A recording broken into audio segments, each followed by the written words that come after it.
Hello! Once more it is me, Argenbolt.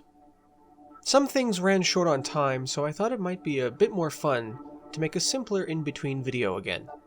With that said, I have recently revisited some of the old metropoli of my youth. Two in particular resonate with me still very strongly, maybe even more so now.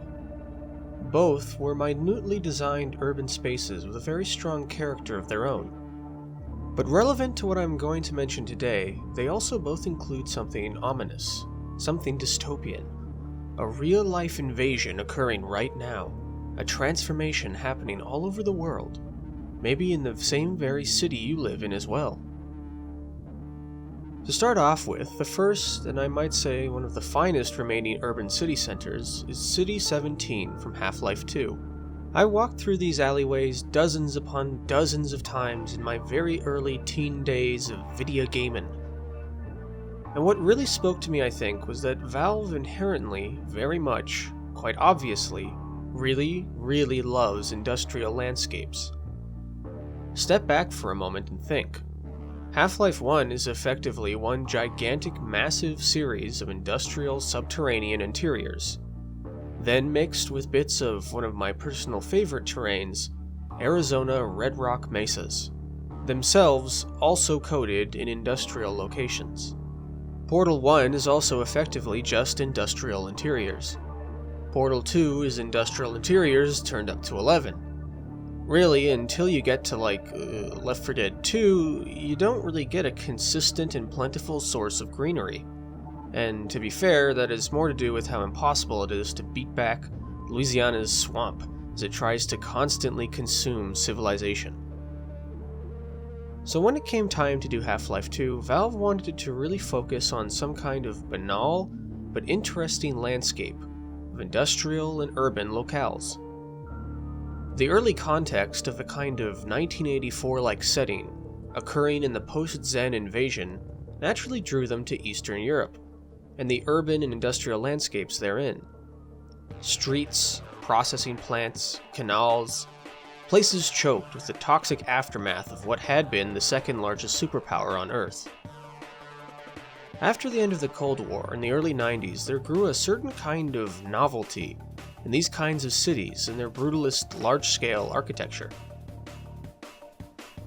It was like we had been at war with a secretive opponent, and now, all of a sudden, film crews and Western culture, anything with enough cash really, could go into places in Eastern Europe and see the homes, architecture, and material of our once nuclear enemies, and then just sort of absorb it all up. Movies like Equilibrium, which was also filmed in the early 2000s, also about an impressive 1984-esque state, would ostensibly get the lion's share of their practical locations in Berlin, because of its mix of brutalist and European architecture, for pretty much the same reason exactly. What makes that early 1984-esque context here really important is because of the way that brutalism was used in real life. Because of the communist associations with imperialist older styles of architecture, brutalism and its concrete utility sought to create a new context of identity in buildings. Its pragmatic, massive scale of architecture saw what was previously 2 to 3 story towns and cities inundated with the now iconic Soviet-style apartment blocks. These buildings are basically the constant backdrop of most of the middle of Half-Life 2. It's especially ominously felt in the Ravenholm chapter, where you move through an old, twisting, winding town of European streets and Orthodox churches, while those same apartment blocks loom in the distance. But hold on now, there's a bit of a problem, you see. If the game is focusing on an alien invasion from new rulers that have taken hold of the Earth, can you still use brutalism? I know this sounds weird, but if you're associating these older cities with a new alien culture, shaping them and changing them, how can you just use brutalism? It's a style already used to shape them, already a part of their visual identity and heritage. Do you see the kind of visual incongruity? While brutalism might work for its association to Soviet architecture and a kind of despotic authoritarianism, it does so in a human sense. If the Cold War ended and your new power is alien and can't be associated, then using brutalist stylings would kind of create a weird problem. You need some kind of new aesthetic, something alien to both the older European style and the brutalist style built over it, capable of dominating both of these human older architectures and structures of something more, well, sleek. I think nothing sums it up really more so than the change in design of the central citadel of Half-Life. Many of the older designs were very focused on a brutalist aesthetic, with bits of almost Terry Gilliam-esque interiors and locations. Others seem to evoke Tatlin's Tower, of the projected monument to the Third International, which was never constructed. However, both of these options, and the 5 or 6 iterations that really embodied them, weren't ultimately used. What was used was something very different. Before I get too into that, though, I want to mention the other cityscape I ran, slid, and jumped around in my youth. Many moons ago, before you youngest hatchlings were laid, in a time before the sons of Arius were born, before the oceans drank Atlantis, there was a period where EA, yes, EA, approved some new, original video games to get made. And they weren't even about Star Wars, football, or C4 physics. One of them, a project by Studio Dice, would be Mirror's Edge. One of the first games I ever got for my Xbox 360, right along with my copy of the Orange Box with Hoffluft Chow on it as well. Mirror's Edge is quite frankly gorgeous. It's a game set from a parkour-eye view of a twisting and winding cityscape. You make your way across rooftops, sewers, and yes, industrial landscapes of a sprawling metropolis.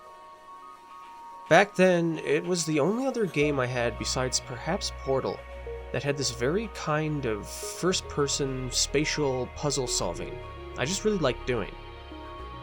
I had, and still have, very little interest in parkour on its own, but within this context of movement, it felt very cool. Even now, there just isn't a game quite like Mirror's Edge. Brink and others would try to have more parkour in their class-based shooting, and Titanfall would rather nicely marry advanced wall running with fast-paced FPS gameplay, but neither of those were really Mirror's Edge. Mechanically, its pure focus on movement over landscape above all else set it apart. You can fight, you can shoot, but combat is both not recommended and not really necessary. Faith's nimble movement and aversion to full gunplay put her in my mind next to Solid Snake, as a kind of superhuman martial artist whose wuxia-like power was in the mastery of movement more than how fast she could slap a magazine into a rifle.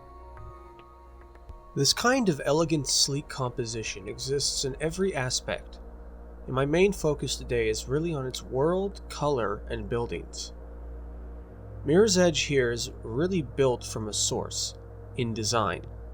The clean aesthetic echoing architectural renderings. The white city here echoing architectural design models like those in Pope's offices.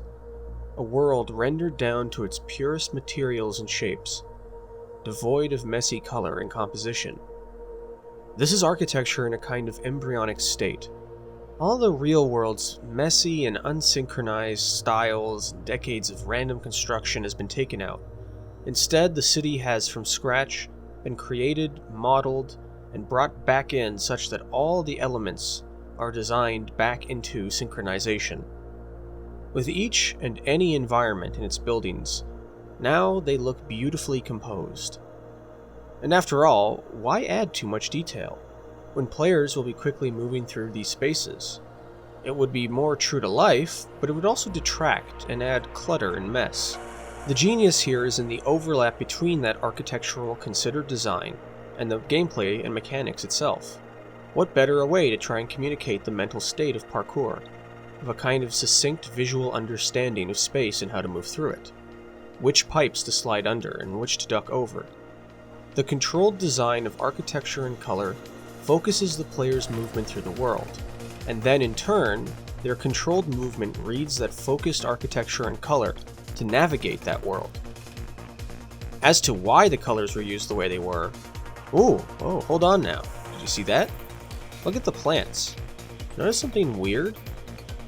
The reason behind the deliberate use of color comes down a bit to our eye's anatomy and particularity for red and green. You see, the three color sensing cells for normal light we have are L, M, and S cone cells that exist in our eyes. Now we have way more L and M cells, and their sensitivity is focused on, yep, you guessed it, red and green. Red is a color naturally highly noticeable to human perception. It's saved for key terrain features, face iconic shoes, and weapons when you need to kapow them out of the enemy's hands. Green, on the other hand, is the other color we are really finely tuned for generally. Sorry, I know there are colorblind folks, but with just L and M, red and green, humans can differentiate pretty much 90% of all objects. The last cell, the S, which is focused in blue, is there to basically help figure out that remaining 5 to 10-ish% of colors. Because outside of 1, the sky, or 2, the ocean, our ancestors just were not encountering a lot of useful info and stuff clustered in the blue color range. So similarly, because of our primate ancestry, and not wanting to, say, reach through some leaves and have a fucking giant cat kill you, what this meant was that in Mirror's Edge, and in our eyes, green had to be very carefully used. So in many environments, green was just scrubbed out. Our sensitivity to it would likely overpower a lot of the other color use. And while it would perhaps pop out against red as well, that would generate more of a kind of Christmas-themed nightmare world. It would also muddy one of the greatest visual elements of this game.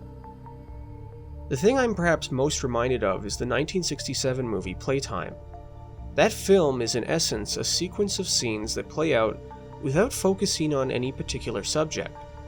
Like a painting, the composition of those scenes and the tiny details that occur is the focus. And it is also, like Mirror's Edge, monochromatic as hell. Outside of specific objects, most things are just gray. And those things that do need to attract attention have very vibrant colors. Just like in Mirror's Edge, they're used to guide focus or even hide other details from the audience while they draw their attention. Now, did Mirror's Edge rip off Playtime? Maybe. I think the more plausible explanation here is that urban environments are already stupendously monotone at times, in modern materials of concrete and steel. So by pushing that color focus just a bit further, you get a beautifully focused aesthetic, where the otherwise messy composition of random shapes and colors is refined down to one of focused geometry and specific color use. The green of the Tokyo storm drain inspired section, the orange of Ropeburn's offices, the yellow news studio lobby.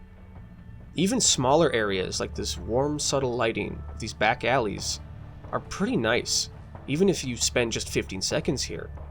Each has a screenshot-worthy composition and kind of beauty to its execution. Especially, I really do love the warm glow of this metallic interior space, filled with ventilation ducts. Inside, yes, the Shard. Whoa, hold on. The Shard? Okay. And then, the Citadel. Oh, right. I guess it's time to get to that. You see, I complimented Ace Combat 3 a while back on its sleek presentation of an otherwise dystopian setting, and Mirror's Edge is really the closest effective thing to that same use. You are looking at a beautifully, finely designed, finely drafted, utterly nightmarish surveillance state. One where political opposition was crushed well before the story began. One where private security and private police are vying for more and more territory in a city utterly strangled by political corruption. Are the alleyways painted white and spotless because it is pretty? Or is it because, have you ever noticed an utterly disturbing lack of a single homeless person in Mirror's Edge's metropolis? A city the designers purposely made nebulous in location, a city with Asian and European aspects, much like how City 17 in Half-Life 2 would blend its European locales with English citizens and watermelons. Now, I could say to you that this intermix was to prevent the games being about any one place. to try to make their cities merely represent any city, to use the fiction of video games to create spaces that are impossible in real life, blendings of culture and architecture, to use fiction of video games to draw attention to real-life issues like surveillance, without the boxing in of such an issue to a set location, like, say, New York. But what if I were to tell you something ominous, something terrifying? What if I were to tell you that the thing that looms over our whole planet, the cities of these games, and this video, is something much worse? In that movie Playtime I mentioned earlier, there is a series of posters. The posters depict several entirely different cities, all with the same building. The City 17 train station shows many cities, each with merely a name and a number, no distinction left. In the center of City 17 sits the Citadel, geometric, angular, and titanic. In the center of the city of Mirror's Edge sits the Shard, similarly geometric, angular, and titanic.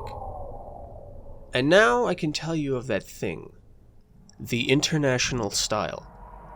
No, this was not the international Karl Marx was tap dancing about. Back in the mid-20th century, architecture explored a means to maximize space and volume.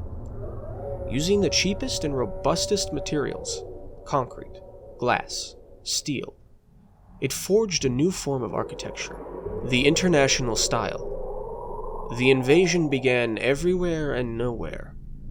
Maximize volume for minimal cost. This is the benefit of the international style. There are no cultural hallmarks, no unnecessary decorations. Even modernism's particular extremities and strange organic steel and concrete shapes are done away with. These buildings exist all over. Their long, simple hallways, their expansive cubicle rooms, their glass and full-height windows, and often carpeted floors. Around hundreds of cities in dozens of countries, buildings like this exist. In one final crescendo, postmodern architecture would fire everything, every style, all at once back in one desperate counterattack in the 80s through early 2000s. But then, neo-modernism countered even further. Branching off of the international style, it would continue the standardized invasion of our mortal world. In my home city, across only my relatively short lifetime, the invaders landed. Even as I speak, their structures go up one after another. Even as I wrote, and now speak, and you now listen to these very words, teeming hordes raise them up. 100 shards, 1,000 citadels. Of course, a part of me, a more practical part, says, well, cities can have higher density buildings. There's nothing wrong with that. And cultural styles can be nice, but they can have nasty cultural baggage of authoritarianism or colonialism. But then I see the condo bubble. See the landlords throttling tenants. See the mafia-tied development and construction companies. The construction crews. The developers. The politicians. Happy. Always happy to build more. Keep building. See the corrupt politicians happy to always have a few more city blocks. After all, more people means higher taxes from there. Clear out those old buildings. Crush them down. Paint it all over. A new piece of meaningless statue in every front.